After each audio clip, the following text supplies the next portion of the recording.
Hi, I'm Tisha. I'm Lauren. And this is the Open Booked Podcast. Today we are in our third episode, and we are going to talk about A Court of Mist and Fury, the second book in the ACOTAR series. But first, let's talk about what we're reading. What are you reading right now? I am in the third, Crescent City, which is the newest one, just came out this year. Recovering from a book 2 cliffhanger, so really liking that series. So yeah, that's the current read. What about you? I am reading All the Light We Cannot See by Anthony Doerr, Doerr, Doerr. I'm not sure. Sorry if I'm butchering that, but I'm just starting it, so no real opinions yet. We can discuss that next time. Yeah. All right. So, if you've not read any of the ACOTAR series and plan on reading it, just forewarning, kind of from this point forward, there are going to be spoilers. So if you don't want those, definitely stop here. Maybe go back to the previous episode if you have read that one and have not started Mist and Fury yet. Okay. All right. Should we dive in? I guess so. So the first question always is going to be, one, did you enjoy it? And your rating on a 5-star. 1 to 5 stars. I did enjoy it. I think this was kind of where I really started to get into it, and I was like, okay, I can get behind this now. Mm-hmm. Out of 5, I think it's a 5. It's pretty good. Oh yeah, I definitely give this is my favorite book in the whole series. Not spoiling anything. This is just my personal favorite. Also a 5. Absolutely loved this book. Good. Yeah. Love it. Okay, should we jump into questions? Oh yeah. Okay, so how do you think the world building changed from the first book to the second book? Because it's kind of a different vibe, but we're also still building because there's a lot of world, obviously, in this universe. Yeah. It's still very heavy in the world building, just because she's kind of in a new world. Like, she is. I mean, they're out from under the mountain, so they're back and trying to create a life together, essentially, and it's still heavy, but also just a lot more interesting. I'm not trying to make my own little mental checklist of all of the characters. Who's this and what do they do and where do they tie into this person, or how does all of that work? So it's a little more established, but still adding new things. Yeah, I agree with that. And I think we're seeing a whole new territory, obviously, with Rhysand literally scooping her up in her wedding dress. By the way, the reaction, what are you wearing? Yeah. Dead. So I think we're seeing more of Night Court, eventually Valaris, getting a whole new world actually built. So, and even Windhaven, I think, at the end, chapter 55, if you know, you know. So I think, or that maybe that's just the cabin in the mountains. I think it's by Windhaven, right? The Illyrian camp. I think so. Yeah, I think so. Teresa's mom's house? Yeah. Yeah. So, we're still obviously building and learning, and I think with fantasy, you kind of always are. Mm-hmm. So, I've said this before, the imagination, great job. Yeah, she's very talented. Yes.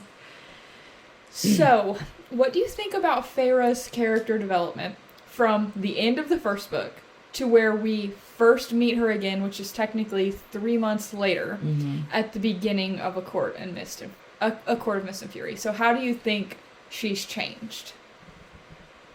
For one, she's older. Two, she's still trying to figure out who she is as a new immortal.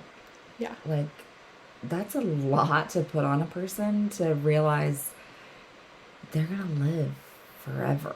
Like, barring some crazy incident, like, you're just gonna keep living, and that's a lot to swallow. Like, I couldn't imagine going from a 19-year-old, still illiterate.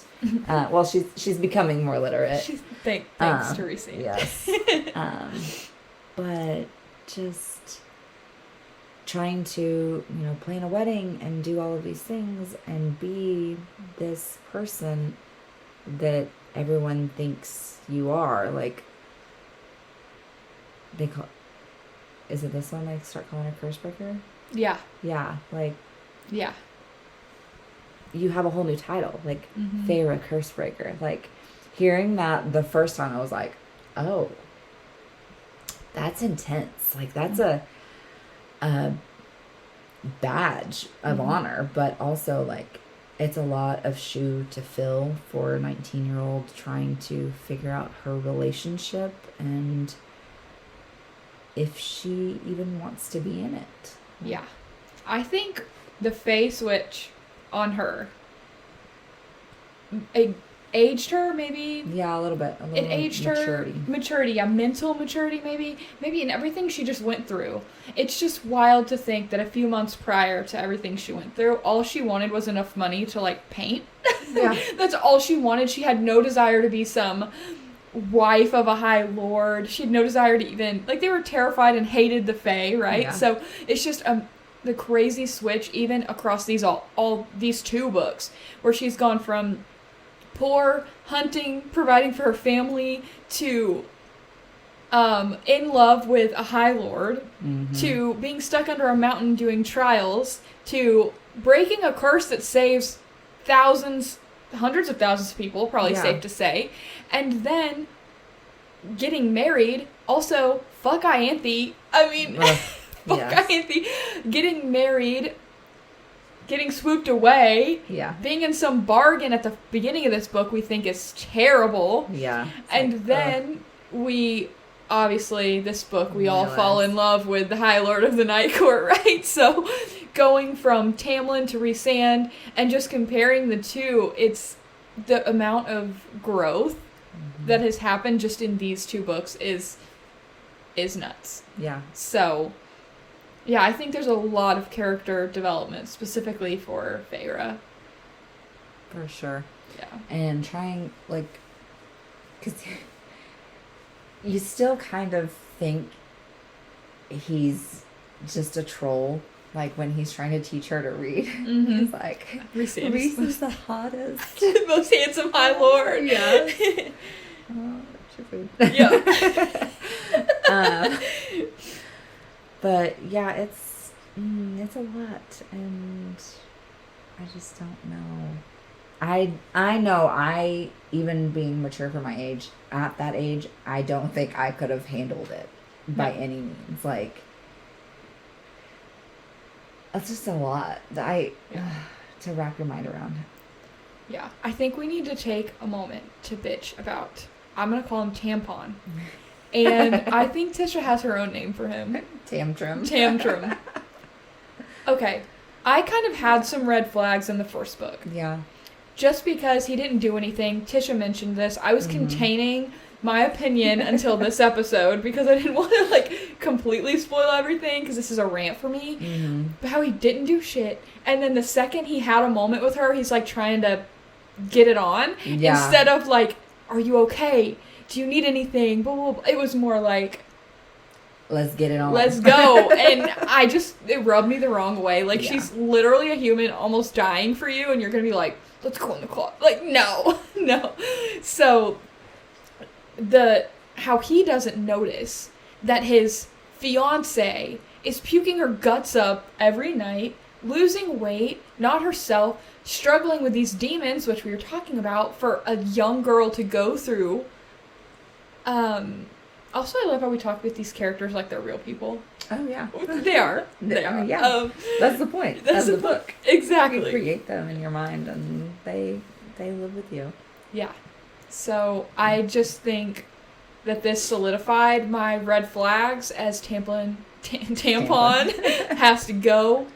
And I think we got to see the true character of Rhysand in this book.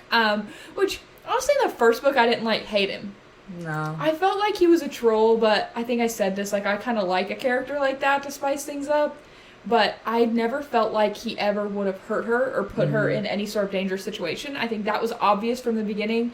And even reading it the first time, I was like, why? What's in it for him here? Yeah. And then it all clicks in this book, obviously. But, at the time, you're wondering, does he have the hots for her? Does he need her for some, top secret night court thing? Revenge or something? Yeah, what's the point? I think we get the answer to that in this book. So that... Yeah,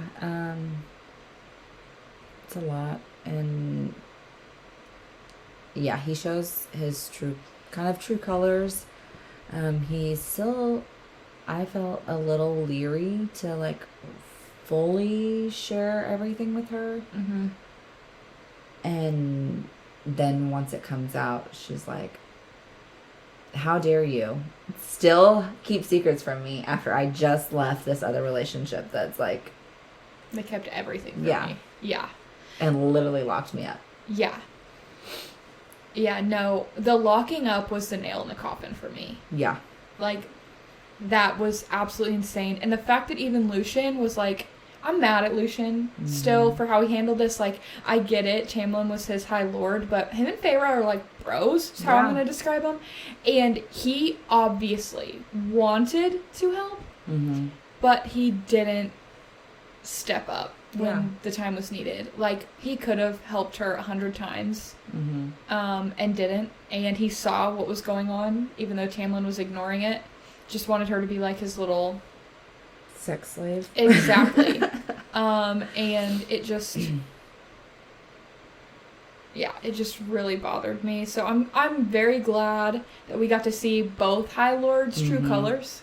Yeah. I think that was important, and that's the purpose of this book, I believe, to really show you who's who. Anyone can be anything for a short amount of time, but how you consistently carry yourself or handle situations or treat people really shows who you are. Yeah, I mean, Tamlin's a typical narcissist. Love bomb, love bomb, love bomb, and then actually, I need to control you. Let me reel this in a little bit. I'll give you a little bit of freedom, and then actually I'm going to lock you up. Yeah. So. Because you're too precious. When she is more powerful than him, in my opinion. And I think he's scared of that. Yeah. That's my hot take on it. I think he's scared because she was made by 7 different High Lords, and he was made with one, and he can turn into a wolf. So I think, and obviously I don't think he knows the aspect of that, because when she's going back on her deal with Rhys, she is learning about those powers, and he's not telling anyone, obviously. I think they're trying to keep that on the DL, but I don't think Tamlin knew the extent of her powers in this book. No. I think he was scared of the thought of it. He was, yeah. I think he had the idea that it was going to be dramatic, and it would definitely be able to overcome anything that he would throw at her. So he's like, let's just keep the lid on that for a little while, and we'll see how it plays out. And well, bruh, you lost out. Yeah, sucks to suck. Snooze, you lose. Yep. So what is your initial thoughts on the Night Court inner circle, Rhys's inner circle?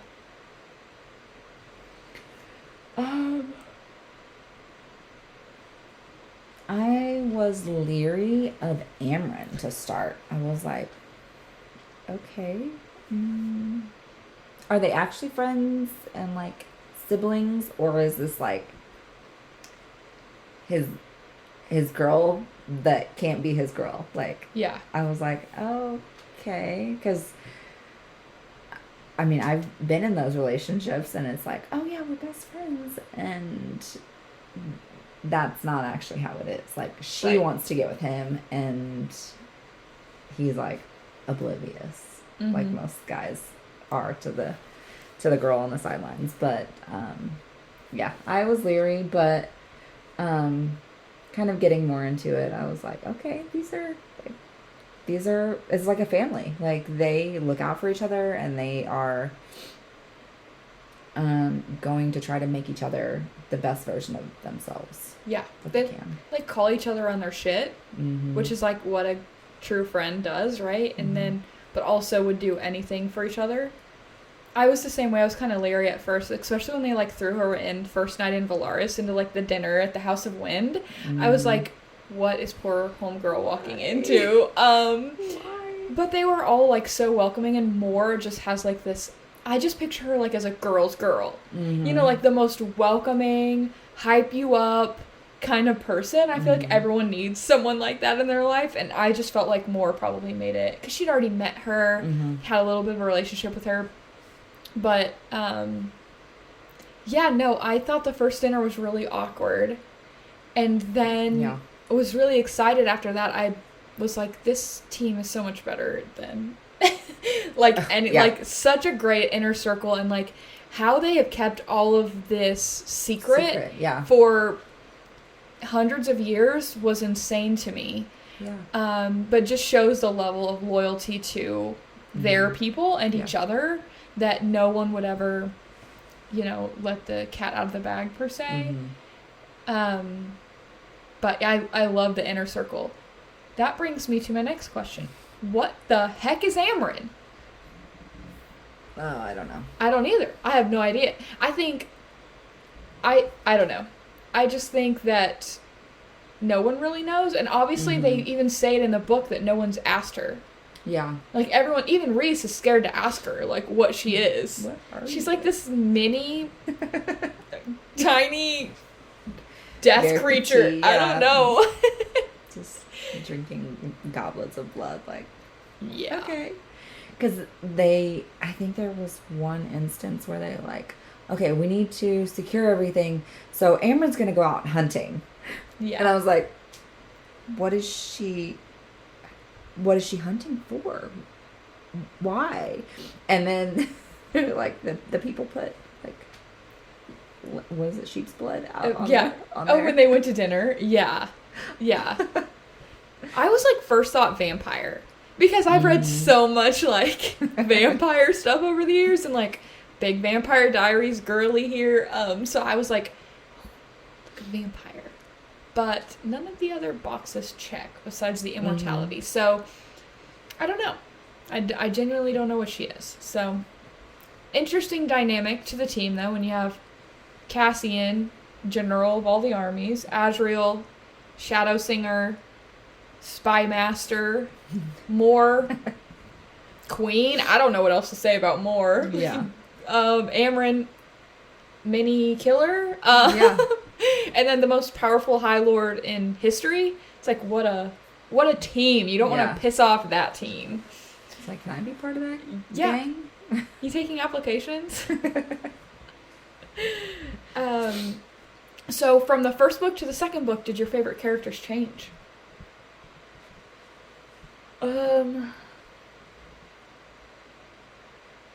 Yeah, I think so. I think in the first one, my favorite was probably Feyre. But I'm really digging Reese in the second book. Like, he does have that, like, troll vibe, but also, like, he's doing everything he can to show her how a court should be. Like, the loyalty, the trying to help each other, like, grow and be more effective for the rest of their crew. Like, if she can learn how to use her powers and learn how to read, then she's more effective. Yeah, I think that this book really, I don't know, I think this is where Feyre comes into her own, if that makes sense. I feel like we came into this book, she's dazed and confused, sick, and I think with the help of her mate, somebody on a Goodreads counted how many times the word mate was used in this book, and it's in the hundreds. So I'm going to use that term. And how he helped her through that when, honestly, I'm going to say it was very selfless, because he could have come in saying, you're my mate, you're coming with me, I'm taking you full time.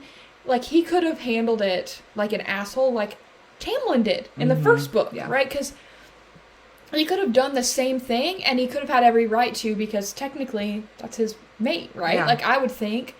But he didn't. He wanted her to fall in love with him naturally. And I feel like because of that, and just the real, like, raw, you always have a choice kind of support, she's really found herself after becoming Fae. Because I'm sure that was a transition. So I feel like she's come into her own. This is the Feyre we can expect. Like, this is who she is. That's how I kind of feel. Like, this book was really transitional for her. Yeah. Okay. What is your favorite moment in the whole book? I know mine.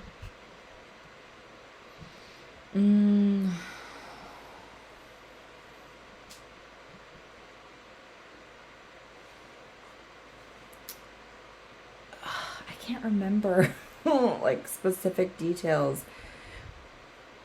But is it when he says, like, he came and took you away? Does he say this one? Yeah. And she's like, the sun was shining when you took me. The sun was shining when I left you. Yes, like, boom. Mic drop, like, bitch. My favorite. Yes, when you were in there with the king, right? And everyone's, fuck Tamlin again. So they're in there, and he says that swooped her away or whatever. Yeah, and he's like, he came in the dead of night and took you from me. And she's like, the sun was shining when I left you. Yeah, and that letter she wrote, like yeah. Suck it. Yeah, asshole. Yeah. My favorite chapter 55, for obvious reasons. Don't think I need any more of an explanation there if you've read the book, but we love it. Bob Ross scenario. I read a review that was like, happy little trees indeed. And it cracked me up. So, I think that was, I think we talked about this, but like the turning, like Feyre accepted who she is at that point. Yeah. But can we talk about the ending? With the Tamlin betrayal. Are we surprised? No.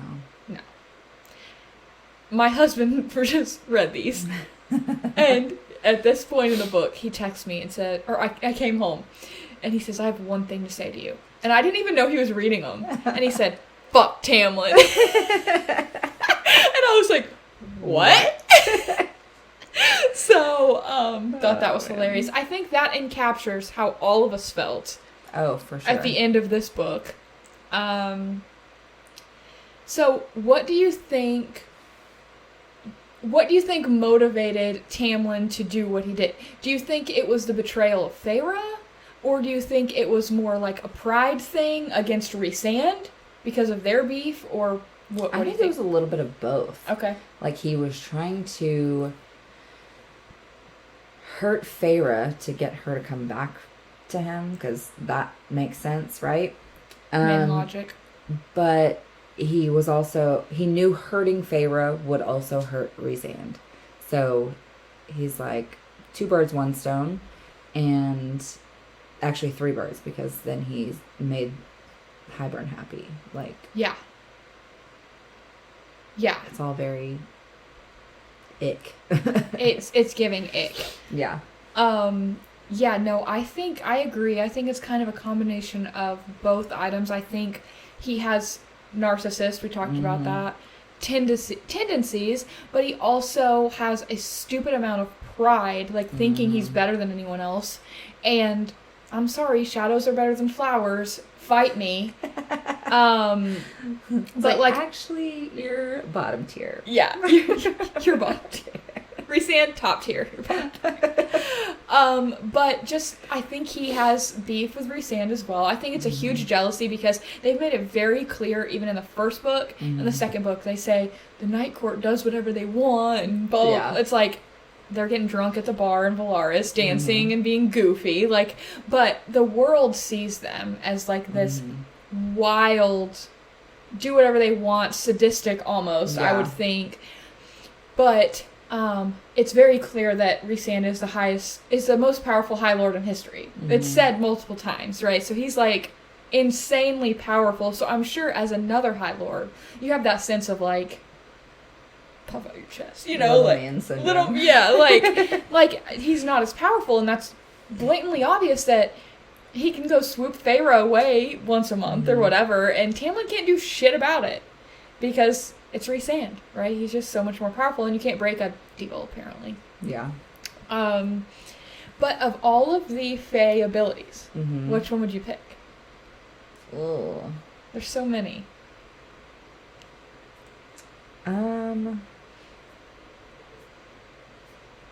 Ooh. Because I don't know, because not everybody can do everything. Like, some can and some can't. But out of any of them, I would winnow. Ooh, yeah. Because then you don't have to deal with the headache of travel. Like, you just pop up. Like, let's go get a croissant I'm here. in Paris. Yes. Let's get some beignets. We're going to New Orleans. We're going to Italy for some pasta. Yes. No passports, no long overlays, like, or overlays. Same yeah. shit. But, like, you don't have to deal with any of that. I'd winnow. 100%. Winnow's great. I don't want the mind thing. No. I don't want to know what people think about me. No. I genuinely don't. I don't want to hear it. Mm-mm. I think Winnow's a good one. I would say flying. I don't want the wings, though. Yeah. I don't want the Illyrian wings. 'Cause Don't they're at in the me. way. I appreciate the Bat Boys, but, like, I feel like they're in the way. They're in the way. Like, Rhysand can, like, shapeshift his. I don't want to shapeshift either. No. I don't know. I kind of like... I'm going to have to steal yours and say winnow. I just feel like it's the most useful. Yeah. And you can winnow other people. So let's say, like, one of us could winnow. We could winnow each other places. Yeah. It's just... I feel like it's the most useful of all the powers. I mean, the mind thing would probably be useful. I just can't take that. No. I can't take the criticism. Maybe I'll have to grow some thick skin when this podcast blows up and we get all the haters in the comments. But yeah, I'm sure. we'll cross that bridge when we get there. So what do you want to see? Obviously, we had a huge, like, ending at this book with the sisters. What do you want to see? Like, you're reading this for the first time. What would you want to see in the next book?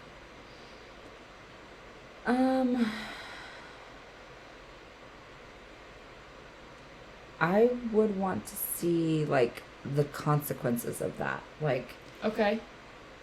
For Tamlin? For the sisters? All of them. Like, see how they're surviving after being turned Fae.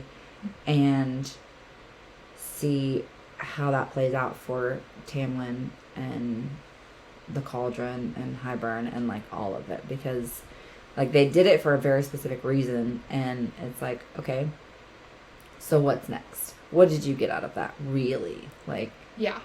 Like, did that accomplish what you set it yeah. out to get it to accomplish? Like, what was going through your head? Yeah. It's like, you really think that's going to get you Feyre back for good? Yeah. Sure. Okay. Try it. Yeah. I don't understand his logic. I mean, and even Lucian letting him do that. Ugh. Yeah. Like, that's awful. We talked about this, like, we like Lucian. But I just feel like he could have done more. Like, to me, an innocent bystander that had an opportunity to stop something is almost as bad as the person actually doing it. Like... But then his profession, right after? Yeah. Yeah. Whew. I was like, what? Yeah.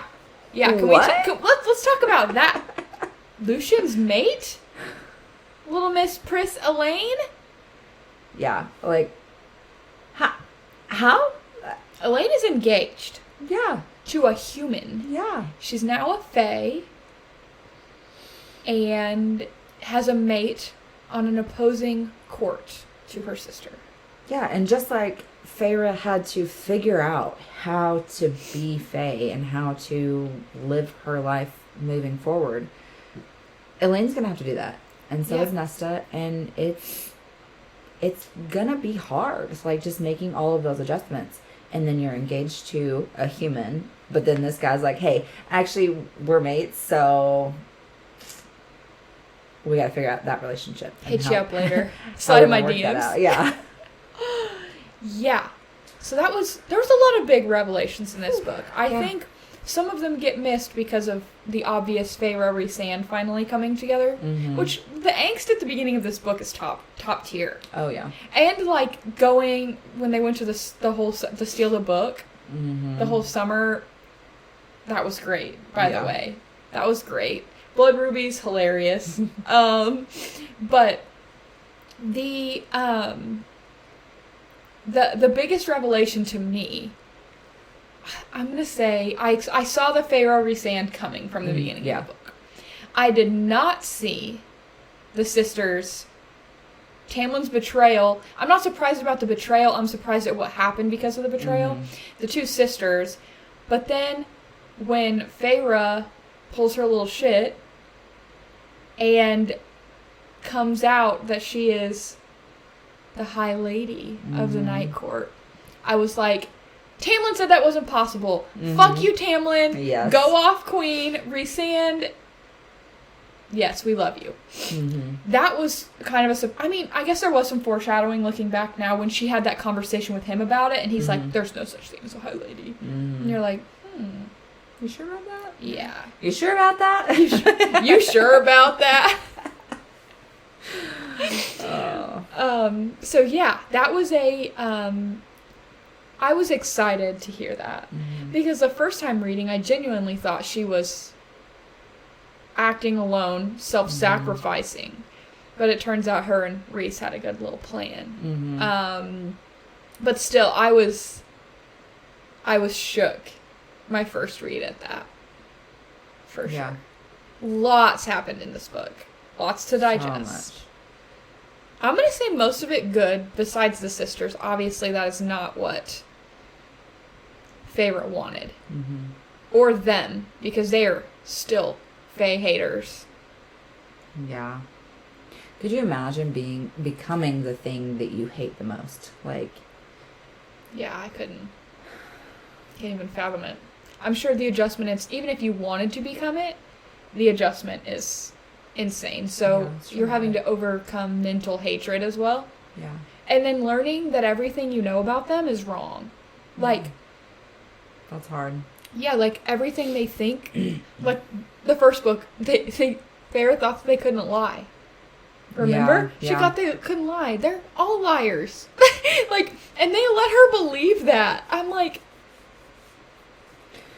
Yeah, because they kind of come out and they're like, actually, it's just a glimmer, and we were all wearing masks, and we were lying all the time. Yeah, like... So, and the only thing that was, like, keeping her going at the beginning when she ended up in Prythian was, like, they can't lie to me. She's like, let me ask all the questions and learn everything that I can about this place so that I can, make the best of this. And then they're like, actually, we've been lying this whole time. Yeah.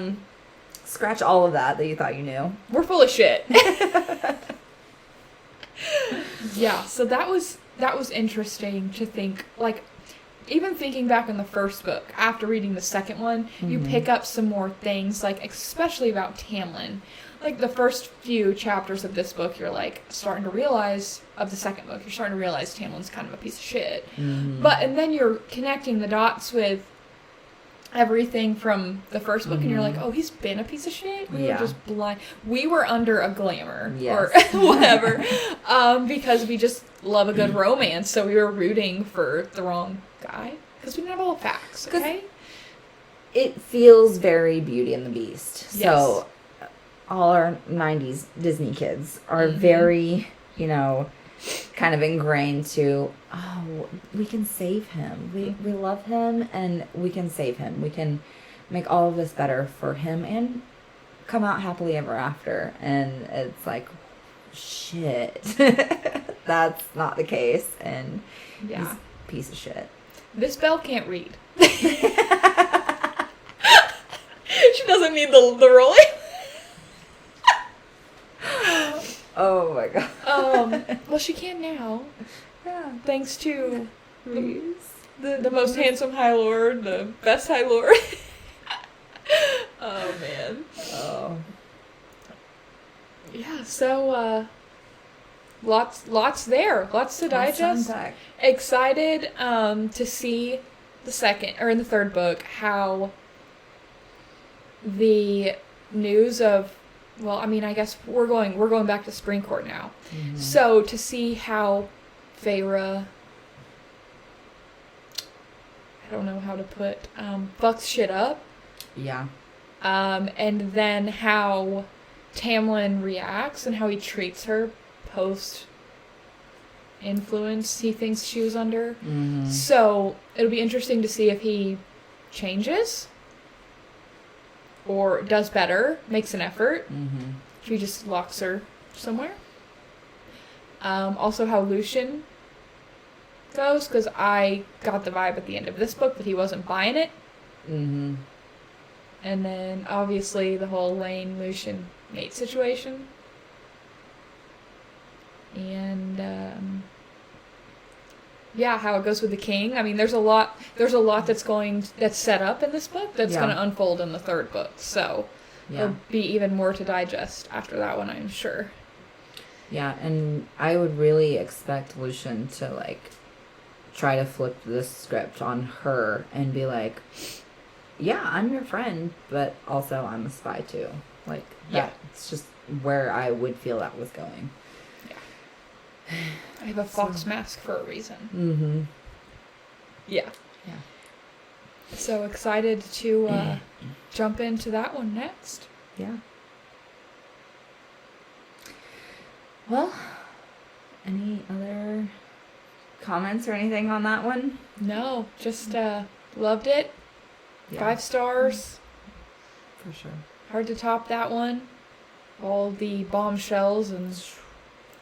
I love a book twist and turn and twist and turn and holy crap. We are on a roller coaster. Mm-hmm. I love a book that keeps me on my toes. So even if I absolutely hate the ending of something, if I didn't see it coming, it's getting 5 stars. Yep. Love it. Love it. I don't want to be able to figure it out. Mm-hmm. if I can figure it out, it's not going to get 5 stars. No. It's like so predictable. Yeah. So. All right. Well, I guess that wraps up Book 2 in ACOTAR, A Court of Mist and Fury. We appreciate you listening to our hot takes. Be sure to subscribe and be the first to know about our next episode. And follow us on socials. We are on Facebook, Instagram, YouTube, and TikTok. Open booked on all of the platforms. And we will talk to you guys next week. See y'all next week. Bye.